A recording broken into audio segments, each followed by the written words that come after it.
Nous sommes avec Laurence Liardet, donc la présidente de l'association Trisomie 21 Lozère, et Cécile Triolet, donc médecin généraliste à Langogne. Bonsoir. Bonsoir. Donc nous sommes le vendredi 21 mars, donc la journée mondiale de la trisomie 21. Donc vous organisez ce soir à l'IFSI-Amande une conférence. Expliquez-nous un petit peu. Alors, c'est pas tout à fait une conférence, ça serait plutôt une rencontre autour du suivi médical de la personne porteuse de trisomie 21. Donc, à savoir que Trisomie 21 France édite un livret de suivi médical qui sera remis à tous les médecins qui seront présents ce soir et qui permet un meilleur suivi de ces personnes.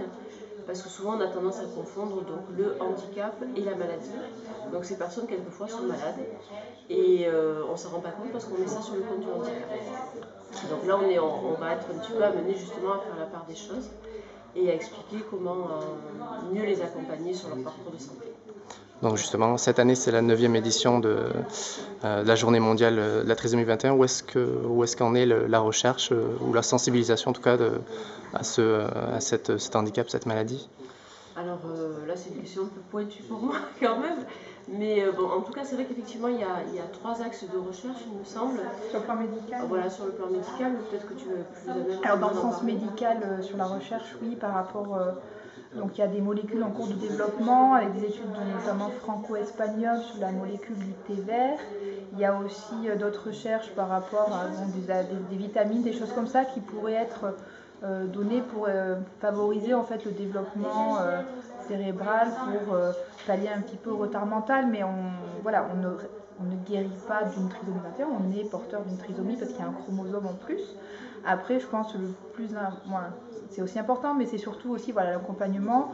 Nous, on sensibilise surtout sur voilà, l'autonomisation des personnes pour qu'elles puissent avoir une vie, voilà, aller à l'école pour les enfants, pouvoir travailler, vivre dans leur appartement, voilà, qu'elles soient plus cantonnées dans leur handicap et qu'on puisse les accompagner. Donc ça passe par le suivi médical parce qu'une personne qui est bien physiquement va faire beaucoup plus de choses.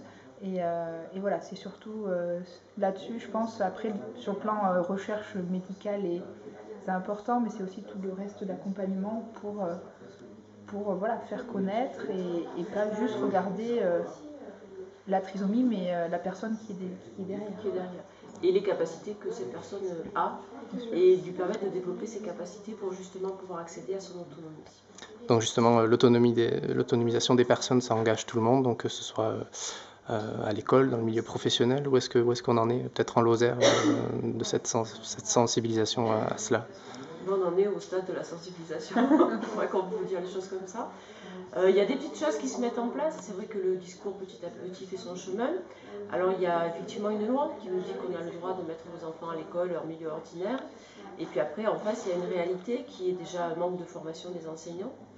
Et puis une peur de l'inconnu, la peur de ne pas savoir faire. Et puis les difficultés aussi, on parle souvent de classes trop chargées, d'enfants qui seraient en souffrance parce qu'on ne sait pas l'accompagner. Donc le rôle de notre association, c'est aussi de travailler là-dessus, c'est-à-dire expliquer aux gens.